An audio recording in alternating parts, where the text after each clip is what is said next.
Hi, I'm Caleb Giddings from Gun Nuts Media. We're out on the range today at Gunway in Harrisburg, South Dakota, and we have the Rock Island Armory TAC full size in 45 ACP with a full length accessory rail, Crimson Trace light, and new for this week, which is taking me some getting used to, I have a brand new holster from High Threat Concealment that they made especially for this gun and light combo. I'm going to show you that holster right now. Okay, here's my new holster from High Threat Concealment. They made it especially for this gun and light combo. As you can see, it's blown out down here in the bottom to accommodate the Crimson Trace Railmaster Pro. It's an outside the waistband paddle style Kydex holster. They also sent me a bitchin' 2 magazine carrier, which I'm not wearing right now because I left it in my office and I didn't want to go back. For today's shooting, we're going to keep running the Rock Island 1911 through evaluations.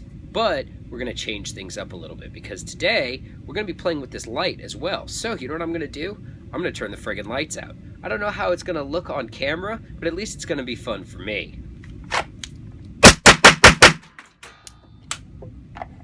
One of the neat things about the facility that I'm working with here at Gunway is the availability of dynamic light modes. So this, as you can see the lights come up, this is full light. It's daytime, it's nice and bright in here. I can go to low light, which as the lights dim, you can see things get a little bit darker. I'm in a little bit sharper focus because now the only lights are back here on me. This is kind of a low light, sort of an early twilight or early morning situation. And then last but not least, we have, if that works, no light. You can't see me right now other than the green backlight from the emergency sign, which is interesting because you can probably see that. Now let's see what that muzzle flash looks like with no light on. Cool, huh? So today we're going to be working on some low and no light drills, and we're going to use this Crimson Trace light to see what's going on downrange. Alright, I'm behind the camera now. You can't see me. And the reason that I'm doing this is I want to illustrate how important a weapon-mounted light can be. Downrange at 7 yards, you can see my half-sized B27 target, which obviously with the lights up and everything, we know is a threat. But what happens if we kill the lights? Alright, the lights are off now. I can't see anything. But let's say I hear somebody kicking around and that kind of stuff. Why weapon-mounted lights are important. Now, before we get too far into this, weapon-mounted lights are not for searching. They're for threat identification, all right? So, for example, I know there's something out there. I'm pretty sure I want to shoot it, so I can draw my pistol, illuminate the target, and then put active rounds in. And the reason that's important is, what if I heard a noise, something going bump in the dark, and I drew my pistol and was ready to shoot it, and I was like, oh, wait, that's not a threat. I probably don't want to shoot that. Having the weapon-mounted light on my pistol allows me to make that shoot, no shoot change of decision in an appropriate amount of time. This is also why I like having flashlights and stuff as well. Now, I want to reiterate something that I just said while I was talking about weapon-mounted lights, and that's weapon-mounted lights are not for searching, okay? If you hear something that goes bumpity-bump, you should be using a handheld flashlight because you have not made that shoot, no shoot determination yet.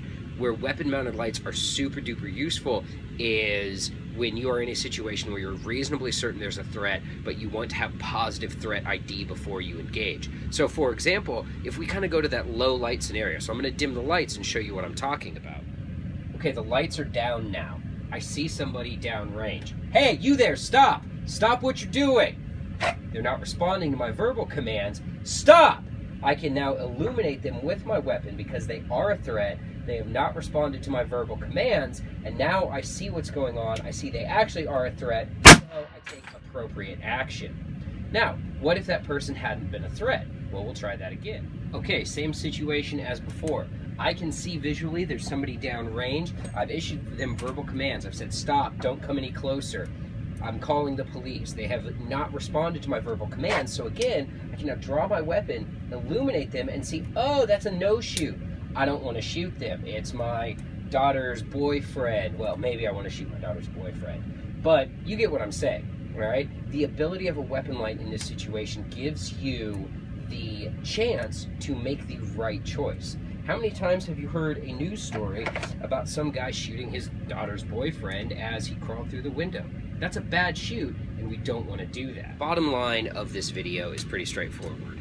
I like weapon lights on home defense guns. I like them on concealed carry guns too, but especially on HD guns because they give you the ability to make the right choice. Nobody wants to smoke their daughter's boyfriend as he crawls through the window. Nobody wants to shoot their own kid on accident.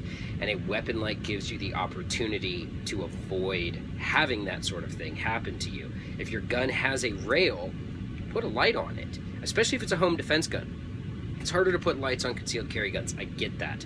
I really, really do. But there's a reason why many law enforcement agencies are pushing towards having their officers have lights on their duty weapons.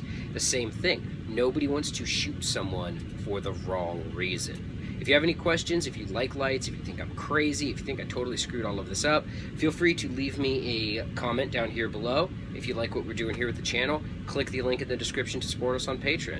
In the meantime, I'm Caleb Giddings. Thanks for watching.